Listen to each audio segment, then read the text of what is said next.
쇼펜하우어의 인생 철학 시리즈 4편. 안녕하세요, 여러분. 오늘도 쇼펜하우어와 함께 인생의 지혜를 나눠보는 시간입니다. 지난 시간까지 우리는 쇼펜하우어가 말하는 행복의 조건, 인간관계의 지혜, 그리고 고독의 가치에 대해 살펴봤습니다. 오늘 네 번째 시간에는 조금 더 실제적인 이야기를 나눠볼까 합니다. 바로 나이 들매 지혜와 인생의 후반부를 어떻게 살 것인가에 대한 쇼펜하우어의 통찰입니다. 50대, 60대를 지나시는 여러분께 이 이야기가 특별히 와닿으리라 생각합니다. 쇼펜하우어는 말년에 이런 말을 남겼습니다. 인생의 전반부는 책의 본문이고 후반부는 그 책의 해설서다. 무슨 뜻일까요?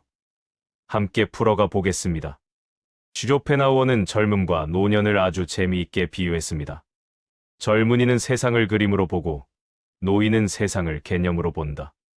무슨 말일까요? 젊을 때는 모든 것이 생생하고 선명합니다. 첫 연애의 설렘, 첫 직장의 긴장감, 모든 것이 강렬한 색채로 다가옵니다. 마치 처음 보는 그림처럼 눈부시게 아름답죠. 하지만 나이가 들면서 우리는 깨닫게 됩니다. 아, 이런 일은 전에도 있었지. 이런 사람은 예전에도 만났어. 경험이 쌓이면서 개별적인 사건들이 하나의 패턴으로 보이기 시작합니다. 이것이 바로 개념으로 본다는 의미입니다. 그렇다면 이것은 나쁜 일일까요? 절대 아닙니다. 쇼펜하우어는 이렇게 말합니다. 젊음의 가장 큰 장점은 모든 것을 직접 보고 느낀다는 것이다. 하지만 노년의 가장 큰 장점은 더 이상 헛된 것에 속지 않는다는 것이다. 여러분, 혹시 이런 경험 있으신가요? 어렸을 때는 1년이 정말 길게 느껴졌는데 나이가 들수록 시간이 빨리 간다는 느낌 말입니다. 쇼펜하우어는 이것도 정확히 설명했습니다. 어린아이에게 1년은 전 생애의 큰 부분입니다. 10살 아이에게 1년은 인생의 10분의 1이죠. 하지만 60세에게 1년은 인생의 60분의 1에 불과합니다. 비율이 작아지니 짧게 느껴지는 것이 당연합니다. 하지만 쇼펜하우어는 여기서 한 가지 위로를 건넵니다. 시간이 빠르게 지나간다는 것은 우리가 더 이상 새로운 경험에 압도되지 않는다는 뜻이다. 우리는 이제 삶의 주인이 되었다. 젊을 때는 모든 것이 새롭고 낯설어서 시간이 천천히 갑니다. 하지만 나이가 들면 우리는 이미 많은 것을 알고 있습니다. 삶이 우리를 끌고 가는 것이 아니라 우리가 삶을 이끌어가는 것이죠. 쇼펜하우어 철학의 핵심은 의지입니다. 그는 인간을 끊임없이 무언가를 원하도록 만드는 맹목적인 의지가 고통의 근원이라고 봤습니다. 젊을 때는 이 의지가 아주 강력합니다. 성공하고 싶고, 인정받고 싶고, 사랑받고 싶고, 돈을 벌고 싶습니다. 이런 욕망들이 우리를 앞으로 밀어붙입니다. 하지만 나이가 들면 어떤 일이 벌어질까요? 쇼펜하우어는 이것을 축복이라고 봤습니다. 노년에 이르면 삶의 의지는 점점 약해진다. 마치 연극이 끝나갈수록 관객이 진지함을 잃는 것처럼. 이것이야말로 진정한 자유의 시작이다. 생각해보세요. 젊었을 때 그토록 중요하게 여겼던 것들이 나이가 들면서 점점 의미가 없어집니다. 남의 시선, 경쟁에서의 승리, 화려한 성공. 이런 것들이 더 이상 우리를 괴롭히지 않습니다. 한 60대 구독자분이 댓글로 이런 말씀을 하셨습니다. 젊었을 때는 늘 누군가와 비교하며 불안했는데 이제는 그런 게 전혀 중요하지 않다는 걸 알게 됐어요. 이게 진짜 자유더라고요. 정확히 쇼펜하우어가 말한 그것입니다. 쇼펜하우어는 특히 명예에 대해 신랄했습니다. 명예란 남들의 의견일 뿐이다. 그런데 우리는 평생 이 남의 의견을 얻기 위해 진짜 행복을 희생한다. 젊을 때는 이것을 깨닫기 어렵습니다. 승진하고, 인정받고, 성공의 사다리를 오르는 것이 인생의 전부인 것처럼 느껴지죠. 하지만 인생의 후반부에 이르면 우리는 깨닫습니다. 정작 중요한 것은 직함이 아니라 건강이었고, 남의 인정이 아니라 내 마음의 평화였고, 많은 친구가 아니라 진실한 한두 명의 벗이었다는 것을요. 쇼펜하우어는 말합니다. 나이가 들면서 우리는 비로소 안다. 진정한 부는 무엇을 가졌느냐가 아니라 무엇을 필요로 하지 않느냐에 있다는 것을. 필요한 것이 적어질수록 우리는 더 자유로워집니다. 이것이 바로 노년의 축복입니다. 인생의 후반부에 이르면 누구나 후회를 안고 삽니다. 그때 다른 선택을 했더라면, 그 사람에게 더 잘했더라면, 그 기회를 놓치지 않았더라면. 쇼펜하우어는 이런 후회에 대해 아주 독특한 관점을 제시합니다. 과거를 바꿀 수 없다면 과거에 대한 우리의 태도를 바꿔야 한다. 후회는 과거를 2번 겪는 것이다. 한 번은 실제로, 또 한 번은 기억으로. 그는 과거의 실수나 잘못된 선택도 결국 우리를 지금의 우리로 만든 필수적인 과정이었다고 말합니다. 만약 그때 다른 선택을 했다면 지금의 지혜와 성숙함도 없었을 거라는 거죠. 한 가지 위로가 되는 그의 말이 있습니다.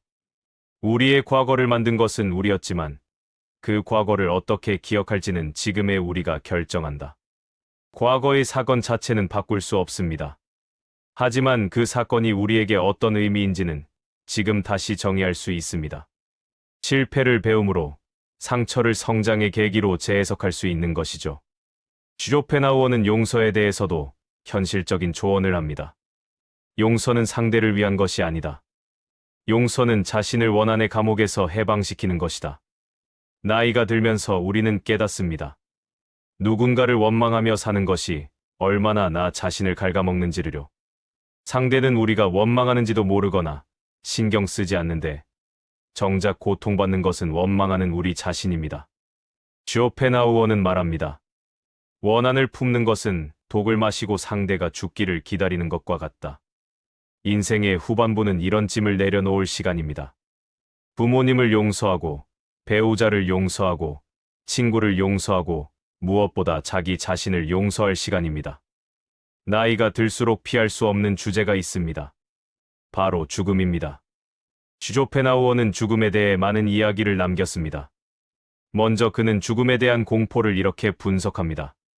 우리가 죽음을 두려워하는 것은 죽음 자체 때문이 아니다.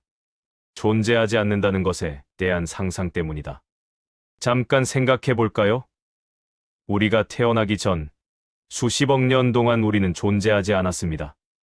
그것이 고통스러웠나요? 전혀 아니죠. 마찬가지로 죽은 후에도 우리는 아무것도 느끼지 못합니다. 쇼펜하우어는 이렇게 말합니다. 태어나기 전에 무한한 시간을 우리가 견뎌냈듯이 죽은 후에 무한한 시간도 견딜 수 있다. 아니, 견디는 게 아니다. 아예 경험하지 않는다. 쇼펜하우어의 사상 중 가장 위로가 되는 부분이 있습니다.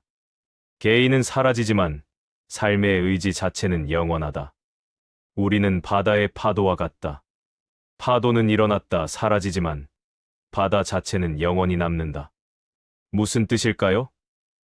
우리 개개인은 잠시 이 세상에 나타났다 사라지는 현상입니다. 하지만 우리를 통해 표현된 생명의 힘, 그 자체는 영원하다는 것입니다. 생각해 보세요. 우리 몸을 구성하는 원자들은 우주가 시작된 이래 존재했습니다. 우리가 죽은 후에도 그 원자들은 다른 형태로 계속 존재할 것입니다. 어쩌면 꽃이 되고, 나무가 되고, 다른 생명이 될 것입니다. 쇼펜하우어는 말합니다. 죽음은 끝이 아니라 변화다. 마치 물이 얼음이 되고 다시 증기가 되는 것처럼. 쇼펜하우어는 노년에는 삶을 단순하게 만들라고 조언합니다. 젊을 때는 많은 것을 더하는 것이 중요하다. 하지만 나이가 들면 불필요한 것을 빼는 것이 더 중요하다. 불필요한 인간관계, 불필요한 소유물, 불필요한 활동들. 이런 것들이 오히려 우리의 평화를 방해합니다. 한번 주변을 둘러보세요. 정말 필요한 것이 얼마나 될까요? 쇼펜하우어는 이렇게 말합니다. 행복은 가진 것을 늘리는 데 있지 않고 원하는 것을 줄이는 데 있다. 집을 정리하고, 관계를 정리하고, 스케줄을 정리하세요. 진정으로 중요한 것만 남기세요. 그러면 놀라운 일이 벌어집니다. 마음의 공간이 생기고 그 공간에 평화가 찾아옵니다. 쇼펜하우어는 독서와 사색을 강조했습니다. 노년의 가장 큰 위험은 육체의 쇠퇴가 아니라 정신의 게으름이다. 나이가 들수록 더 배우고, 더 읽고, 더 생각해야 합니다. 뇌도 근육처럼 사용하지 않으면 약해집니다. 하지만 여기서 중요한 것은 무엇을 읽고 배우느냐입니다. 쇼펜하우어는 말합니다. 시간은 한정되어 있다. 평범한 책을 읽을 시간에 위대한 고전을 읽어라. 뉴스를 볼 시간에 철학을 읽어라. 특히 노년에는 깊이 있는 독서가 중요합니다. 가벼운 오락거리보다는 우리의 영혼을 울리는 책들을 선택하세요. 쇼펜하우어는 평생 산책을 즐겼습니다. 그는 자연 속에서 위로를 찾았습니다. 자연은 우리에게 아무것도 요구하지 않는다. 그저 존재할 뿐이다. 이것이 자연이 주는 가장 큰 선물이다. 인간 사회는 복잡합니다. 늘 무언가를 요구하고, 평가하고, 비교합니다. 하지만 자연은 그렇지 않습니다. 나무는 우리를 판단하지 않고, 산은 우리에게 성과를 요구하지 않습니다. 나이가 들수록 자연과 가까이 지내세요. 아침에 공원을 산책하고, 꽃을 가꾸고, 산에 오르세요. 자연은 우리에게 말없이 가르쳐 줍니다. 너는 그 자체로 충분하다고. 인생의 후반부는 가족과의 관계를 재정의할 시간입니다. 쇼펜하우어는 가족에 대해 현실적이었습니다. 우리는 가족을 선택하지 못한다. 하지만 가족과 어떤 관계를 맺을지는 선택할 수 있다. 완벽한 가족은 없습니다. 모든 가족에는 상처와 오해가 있습니다. 하지만 나이가 들면서 우리는 깨닫습니다. 부모님도, 자녀들도, 형제자매들도 모두 불완전한 인간이라는 것을요. 쇼펜하우어는 말합니다. 완벽을 기대하지 마라. 그저 인간답게 서로를 대하라. 지금이라도 늦지 않았습니다. 부모님께 전화하세요. 형제에게 먼저 손 내미세요. 자녀와 진솔한 대화를 나누세요. 완벽한 화해가 아니어도 괜찮습니다. 작은 이해, 작은 용서면 충분합니다. 쇼펜하우어는 친구를 신중하게 선택하라고 조언합니다. 친구는 숫자가 아니라 질이다. 평생 진정한 친구 한두 명이면 충분하다. 나이가 들면 자연스럽게 인간관계가 정리됩니다. 이것을 슬퍼할 필요가 없습니다. 오히려 진짜 친구가 누구인지 분명해지는 시간입니다. 진정한 친구의 기준은 무엇일까요? 쇼펜하우어는 이렇게 말합니다. 진정한 친구는 내가 성공했을 때 축하해주는 사람이 아니라 내가 실패했을 때도 곁에 있는 사람이다. 소수의 깊은 우정에 집중하세요. 피상적인 많은 관계보다 진실한 한두 관계가 훨씬 소중합니다. 쇼펜하우어는 유산에 대해서도 독특한 견해를 가지고 있었습니다. 진정한 유산은 돈이 아니라 지혜다. 재산은 소비되지만 지혜는 세대를 넘어 전해진다. 인생의 후반부에 우리가 남길 수 있는 것은 무엇일까요? 물론 물질적인 것도 중요합니다. 하지만 더 중요한 것은 우리의 경험, 우리의 교훈, 우리의 사랑입니다. 손주들에게 돈을 남기는 것도 좋지만 함께 보낸 시간과 들려준 이야기가 더 오래 기억될 것입니다. 자녀에게 재산을 물려주는 것도 의미 있지만 삶을 대하는 태도와 위기를 극복하는 방법을 가르치는 것이 더 가치 있습니다.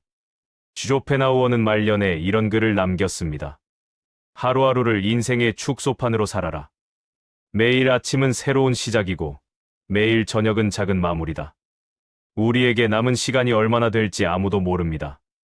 그렇다면 오늘을 어떻게 살아야 할까요? 쇼펜하우어의 조언은 간단합니다. 매일 세 가지를 하라는 것입니다. 첫째, 아름다운 것을 경험하라. 음악을 듣거나, 그림을 보거나, 시를 읽거나. 둘째, 친절한 일을 하라. 작은 것이라도 누군가에게 도움이 되는 일을. 셋째, 배우거나 생각하라. 새로운 것을 알거나, 깊은 성찰을 하거나. 이 세 가지를 매일 조금씩만 실천해도 우리의 하루는 의미로 가득 찰 것입니다. 여러분, 오늘 우리는 쇼펜하우어와 함께 인생의 후반부를 어떻게 살아야 하는지 생각해 봤습니다. 나이 들면 손실이 아닙니다. 욕망으로부터의 자유이고 지혜의 완성이며 진정한 자기 자신으로 살아갈 수 있는 시간입니다.